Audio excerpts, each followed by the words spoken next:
হেই, আমি শ্রাবণী, আর কাল আমি যাচ্ছি দার্জিলিং। এই নিয়ে প্রায় 20 নম্বর বার ট্রাই করছি, তারপরেও আমি কিছুতেই ইন্ট্রোই দিতে পারছি না ভাই, কি প্রবলেম। হেই, আমি শ্রাবণী, আর কাল আমি যাচ্ছি দার্জিলিং। আজকে আমি আমার ব্যাকপ্যাকটা কিভাবে প্যাক করছি সেইটা তোমাদের সাথে শেয়ার করব। ফ্রাস্ট্রেশন দেখে প্লিজ কিছু মনে করো না। আর বারবার আমি একটা জিনিস বলছি, কারণ আমি এরম ভাবে ক্যামেরার সামনে প্রথমবার কথা বলছি, তো জন্য মাঝে মধ্যে হয়তো উতলে যাচ্ছি।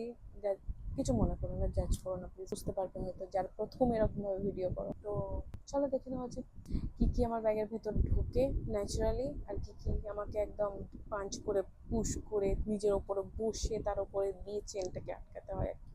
চল, পাহাড় সমান জামা কাপড় দেখলে মনে হবে দার্জিলিং না, পুরো হিমালয়তে যাচ্ছি। আমি বুঝতেই পারছি না কি নেওয়া উচিত আর কি নেওয়া উচিত না। আরো বুঝতে পারছি না এই কারণে, কারণ আমার যে যে জামাগুলোকে আমি বাঁচিয়ে রেখেছিলাম পাহাড়ে পড়ে যাওয়ার জন্য, তো সেই জামাগুলোকে আগের বছরই আমার বান্ধবী পরে নিয়েছে আমার কাছ থেকে নিয়ে গিয়ে। তো এই একই জামা আমাকে আবারও একবার, কতটা গরিব ভাবো, কতটা লেভেলের গরিব যে আমি বছরের জামা কাপড়ই কিনতে পারিনি। এই হলো আমার মহান ব্যাগ, সমুদ্রে গিয়ে পড়ি। এটাও নিয়ে যাবো কারণ আমার সাথে, তো এটা পরলেও খুব ভালো লাগে, কিউট লাগে আসলে। তো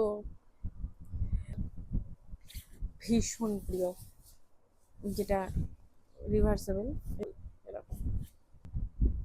এই শার্টগুলো আমি ডেলি পরি, আমি জানি না এগুলো নিয়ে গিয়ে আমি কি করবো, বাট আমার কাছে শার্ট নিয়ে আমাকে নিয়ে যেতেই হবে। এগুলো ছবি কিন্তু দারুণ আসে।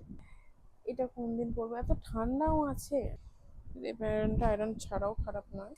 যাই হোক, এইটা একদিন পরবো, এটার সাথে শার্ট দিয়ে পরবো।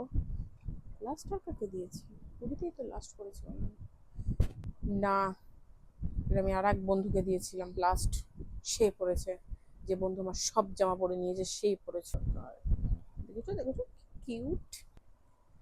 আর এটা এত সুন্দর কোয়ালিটির এসেছে, এত কমফোর্টেবল। এটা পরেই কালকে উঠবো। প্যান্টটা, এই প্যান্ট অসাধারণ, মানে কোনো ঠান্ডা ঢোকে না। একটু ময়লা হয়ে গেছে, ময়লা না আসলে রংটা খারাপ হয়ে, কিচ্ছু বুঝতে পারছি না এবার কি করছি।